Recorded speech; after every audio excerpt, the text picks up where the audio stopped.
BJP जो है वो ये कहती है कि आप अपना काम नहीं कर रहे हैं। आप ये इल्ज़ाम लगाते हैं कि बीजेपी हमें काम करने नहीं दे रही है।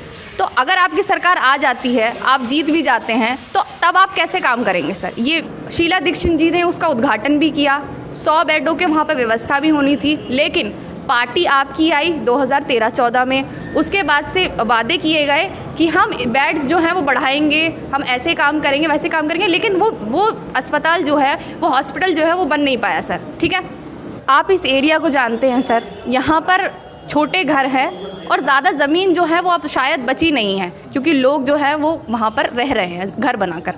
तो आप कह रहे हैं कि हम पार्क भी बनवाएंगे, ठीक है, आप कह रहे हैं हम डिस्पेंसरी बनवाएंगे, आप कह रहे हैं हम हॉस्पिटल बनवाएंगे, तो ये सर कैसे पॉसिबल है? नमस्कार, मैं आयशा आप सभी का स्वागत करती हूँ हमारे न्यूज़ चैनल डेली राइज में। आज हम ओखला विधानसभा एरिया के पूर्वी मदनपुर खादर में हैं, जहाँ पर एमसीडी चुनाव के लिए खड़े हुए नेता हमारे साथ मौजूद हैं। प्रवीण कुमार उर्फ सोनू चौहान जी आज हमसे बातचीत करने के लिए तैयार हैं। आम आदमी पार्टी के जो भी उन्होंने वादे किए हैं उनके ऊपर वो हमें बताना चाहेंगे कि वो इसको किस तरीके से पूरा करेंगे और इनकी पार्टी किस तरीके से इस एरिया में काम कर रही है, या अगर वो चुनाव जीतते हैं तो वो काम करेंगे। सोनू चौहान जी माफ़ी चाहूँगी, अपने बारे में बताइए सर। नमस्ते मैम, मैं प्रवीण कुमार उर्फ सोनू चौहान मदनपुर खादर ईस्ट से आम आदमी पार्टी का प्रत्याशी हूँ और मैं इसी कॉलोनी का निवासी हूँ और अपने पार्टी के लिए मैंने निरंतर बहुत से काम किए। लॉकडाउन में हमने लोगों की सेवा की, जैसे राशन पहुँचाना, और हमने अस्पतालों में लोगों को एडमिट करवाया। बहुत सारे काम हमने लॉकडाउन में किए थे। आपसे मैं एक सवाल करना चाहती हूँ सर, जैसे कि अभी आपने बोला कि आपने अस्पतालों में लोगों को एडमिट करवाया या भर्ती करवाया, आप हमें ये बताइए कि आपने इस एरिया के कौन से सरकारी अस्पताल में लोगों को भर्ती करवाया जहाँ पर उनका प्रॉपर इलाज हो पाया? क्योंकि मैं यहाँ रहती हूँ, हम यहाँ के निवासी हैं और यहाँ पर ओखला विधानसभा में एक भी सरकारी अस्पताल अभी तक नहीं है। ठीक है, इसका जिम्मेदार हम आम आदमी पार्टी को बोलेंगे। क्यों बोलेंगे सर? क्योंकि सरिता विहार में 2007 में मदनपुर खादर में अलॉट की गई ज़मीन, शीला दीक्षित जी ने उसका उद्घाटन भी किया, 100 बेडों के वहाँ पर व्यवस्था भी होनी थी, लेकिन पार्टी आपकी आई 2013-14 में। उसके बाद से वादे किए गए कि हम बेड्स जो हैं वो बढ़ाएंगे, हम ऐसे काम करेंगे, वैसे काम करेंगे, लेकिन वो अस्पताल जो है, वो हॉस्पिटल जो है वो बन नहीं पाया सर। ठीक है, इसके बाद 5 साल में, यानी कि 2017 से या हम बात करें 2015 से, हम देख रहे हैं कि पूरी दिल्ली में 3 अस्पताल सरकारी बनाए गए हैं। इस पर आप क्या कहना चाहेंगे सर? मैम, हमारी सरकार जो है अभी सरिता विहार में अपना जो एच ब्लॉक मार्केट के पास जो GD गोयनका स्कूल है, उसके बगल में हमारा 400 बेड का अस्पताल बनने जा रहा है, जो मल्टीनेशनल है, और उसमें सारी फैसिलिटी मिलेगी और फ्री इलाज मिलेगा। लेकिन सर कब? 2007 से लेके अभी तक आपकी सरकार सर 2 बार आ चुकी है। ठीक है, दिल्ली में ऐसा नहीं है कि अस्पताल नहीं बने हैं, 3 अस्पताल बनाए गए हैं, DDA ने ज़मीन भी पास कर दी, लेकिन उसके बावजूद आप कह रहे हैं वो बेड जो जिसकी आप बात कर रहे हैं वो 100 से 400 हो गए। तो वो 400 हो तो जाएंगे सर, लेकिन अभी लोगों को परेशानी हो रही है, क्योंकि वो इलाज के लिए कहाँ जाएंगे? जो गरीब इंसान है वो अपोलो में तो अपना इलाज करा नहीं सकता, फोर्टिस में अपना इलाज नहीं करा सकता, तो वो अपना इलाज करवाएगा कहाँ? आप इसके बारे में बताइए। मैम, अपोलो में भी हमने काफ़ी गरीब लोगों का इलाज करवाया है। वहाँ पे हमारी जो सरकार केजरीवाल जी की, वो फ्री में, मतलब जो गरीब तबके के लोग हैं उनको राशन कार्ड के आधार पर वो उनको इलाज करवा रही है फ्री में 20% पे। सर आप एक सवाल मैं आपसे और करना चाहती हूँ। ये सवाल मेरा ये है कि लोगों का कहना है कि ओखला विधानसभा में लोगों के साथ भेदभाव किया गया है। ठीक है, आपकी सरकार आई, आपकी सरकार जीती है यहाँ पर, लेकिन जो विकसित एरिया है जिसे हम कह सकते हैं वो है न्यू फ्रेंड्स कॉलोनी और सरिता विहार। यहाँ पर छोटे घर हैं लोगों के, 12 गज के, 18 गज के, 22 गज के। तो आप क्या समझते हैं कि इस एरिया में क्या विकास होना ज़रूरी नहीं समझते आप? या जो अधिकारी रह रहे हैं सरिता विहार में, क्या उन्हीं के लिए महत्वपूर्ण है कि उनके एरिया में विकास हो? क्योंकि हम देखते हैं सर, हम रास्ते पे जा रहे हैं, पूरा रास्ता ख़राब मिलेगा आपको।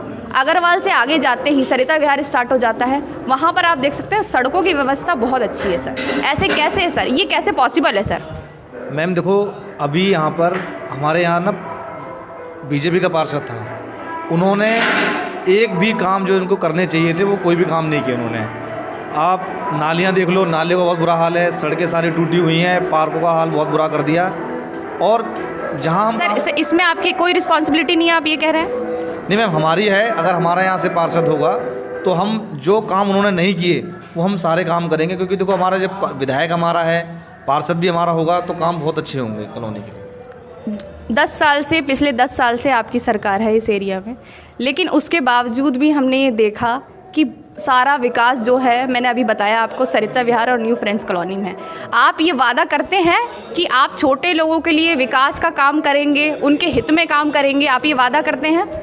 मैम, मैं इसी कॉलोनी का निवासी हूँ और मैं चाहूँगा कि मेरी कॉलोनी में ज़्यादा से ज़्यादा काम हो, क्योंकि केजरीवाल जी ने जो जो वादे किए वो लगभग पूरे किए हैं। कुछ कमियां रही होंगी, लेकिन हम जब अपनी सत्ता में आएंगे एमसीडी में, तो जो कॉलोनी की जो साफ़ सफाई की व्यवस्था है उसे बहुत अच्छे तरीके से करेंगे। पार्क भी अच्छे होंगे, गलियां भी ठीक होंगी, नालियां भी ठीक होंगी, और कॉलोनी के अंदर जो स्ट्रीट लाइट हैं, अपने मोहल्ला क्लिनिक हैं और जो डिस्पेंसरी हैं, उनको सबको अच्छा करने की कोशिश करेंगे। और साथ ही जो एमसीडी के स्कूल हैं उनको भी दिल्ली सरकार की तर्ज पर उनको अच्छा करने की कोशिश करेंगे। एक सवाल मेरा और है सर, मैं आपसे ये पूछना चाहती हूँ कि आपने जैसे कहा मोहल्ला क्लिनिक, हमसे किसी ने कहा, बीजेपी का कार्यकर्ता है वो, उन्होंने कहा कि मोहल्ला क्लिनिक खुलवा दिए गए हैं, किसी की उंगली जल गई है पैरासीटामोल दे दी जाती है, कोई बीमार है उसे पैरासीटामोल दी जाती है, कोई औरत को अगर वो परेशान है किसी भी चीज़ को लेके तो उसे पैरासीटामोल दी जाती है।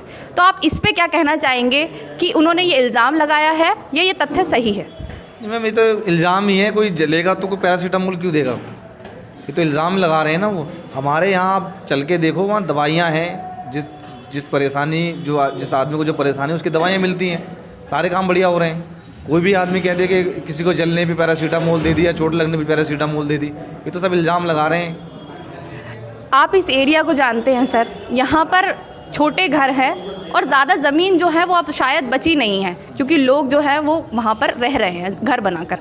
तो आप कह रहे हैं कि हम पार्क भी बनवाएंगे, ठीक है, आप कह रहे हैं हम डिस्पेंसरी बनवाएंगे, आप कह रहे हैं हम हॉस्पिटल बनवाएंगे, तो ये सर कैसे पॉसिबल है? मैम, यहाँ पे लगभग जो हैं 7 से 8 एमसीडी के पार्क हैं जो बहुत बदहाल स्थिति में पड़े हुए हैं। हमारे जो अभी पूर्व पार्षद थे वो जो बीजेपी के, उन्होंने उस पर ध्यान नहीं दिया। उन्होंने खाली एक पार्क अपने घर के आगे का जो था वो सुधरवा दिया बढ़िया तरीके से, बाकी के पार्कों पे उन्होंने नज़र ही नहीं डाली, ना उन पर काम किया। हम तो ये कह रहे हैं कि हम भेदभाव नहीं करेंगे, कॉलोनी हमारी है, हम कॉलोनी के निवासी हैं, और कॉलोनी सुधरेगी तो हमारा नाम होगा, हमारी सरकार का नाम होगा, हमारा नाम होगा, और काम बहुत अच्छे से होगा अगर हमारा पार्षद होगा। बीजेपी जो है वो ये कहती है कि आप अपना काम नहीं कर रहे हैं, आप ये इल्ज़ाम लगाते हैं कि बीजेपी हमें काम करने नहीं दे रही है। तो अगर आपकी सरकार आ जाती है, आप जीत भी जाते हैं, तो तब आप कैसे काम करेंगे सर? ये इसका जवाब। मैम देखो, सीधी सी बात है कि हमारी दिल्ली में सरकार है, पार्षद भी हमारा होगा, तो हमारे पास बहानेबाजी नहीं है, हम काम करेंगे और काम के आधार पे हम जो है अपनी सरकार बना रहे हैं। जिस तरीके से केजरीवाल जी ने दिल्ली के अंदर जो वादे किए उस वादे को उन्होंने पूरा भी किया, और दोबारा हम उन्हीं शर्तों पे दोबारा आए भी। और अब हम एमसीडी के लिए कह रहे हैं कि जिस तरीके से आपने उन पर भरोसा किया, एक बार हम पे भी एमसीडी भरोसा करके देखें, जैसे उन्होंने काम किया वैसे हम भी करेंगे। और अगली बार जो है आप सबके बीच में आएंगे तो अपने काम के आधार पे ही आएंगे कि हमने देखो जो आप वादे किए थे वो काम हमने लगभग पूरे किए। सर मेन मोटिव क्या होगा आपका? अगर आपकी सरकार आती है तो सबसे ज़्यादा आप किस चीज़ पे काम करेंगे? इस एरिया में सबसे ज़्यादा किस चीज़ पे आप ध्यान देंगे? ये क्या, कौन सा वो होगा? देखो, ये चुनाव साफ़ सफाई का है, मैं काउंसलर की तैयारी कर रहा हूँ, तो यहाँ पे जो समस्या है वो गंदगी को लेकर है। आप अभी अगर कॉलोनी में घूमे होंगे तो आपने देखा होगा कि नालियाँ, सड़कें सब एक जैसी हो रखी हैं, पार्क का बुरा हाल है। तो मैं कोशिश करूँगा कि यहाँ पर ज़्यादा से ज़्यादा साफ़ सफाई हो, हमारी नालियाँ ठीक हों, हमारे पार्क ठीक हों। देखो, पार्क के ख़राब होने से घाटा ये है कि हमारे जो युवा साथी हैं, हमारे बच्चे हैं, हमारे भाई हैं, दोस्त हैं, वो नशे की तरफ जा रहे हैं। तो मेरी कोशिश रहेगी कि अपने पार्कों को हम ठीक कराएं और उसमें बच्चे खेलें कूदें, मोबाइल में ना लगें। मैं आपसे पूछना चाहती हूँ कि 5 साल में आप पर्सनली, ये पर्सनल क्वेश्चन होगा मेरा, पर्सनली आप आम आदमी पार्टी में अपने को खुद को कौन से ओहदे पर देखते हैं सर? क्या चाहते हैं आप? मैम, मैं तो देखो ये चाहूँगा कि मैं अपनी कॉलोनी में अपनी कॉलोनी को साफ़ सफाई और अपनी कॉलोनी के अंदर जो गलत चीज़ें हो रही हैं उन चीज़ों पे रोक लगे, हमारे जो युवा हैं वो सुधरें, पढ़ाई लिखाई में ध्यान दें, कॉलोनी का विकास हो, हर तरीके से साफ़ सफाई का भी हो, शिक्षा का भी हो, और मतलब बेहतर वातावरण मिले लोगों को। धन्यवाद सर हमसे बात करने के लिए। देख सकते हैं आप हमारे साथ जुड़े सोनी चौहान जी, जो मदनपुर खादर पूर्वी दिल्ली से एमसीडी चुनाव में खड़े हुए हैं। हमारे साथ बने रहिए डेली राइज में। नमस्ते।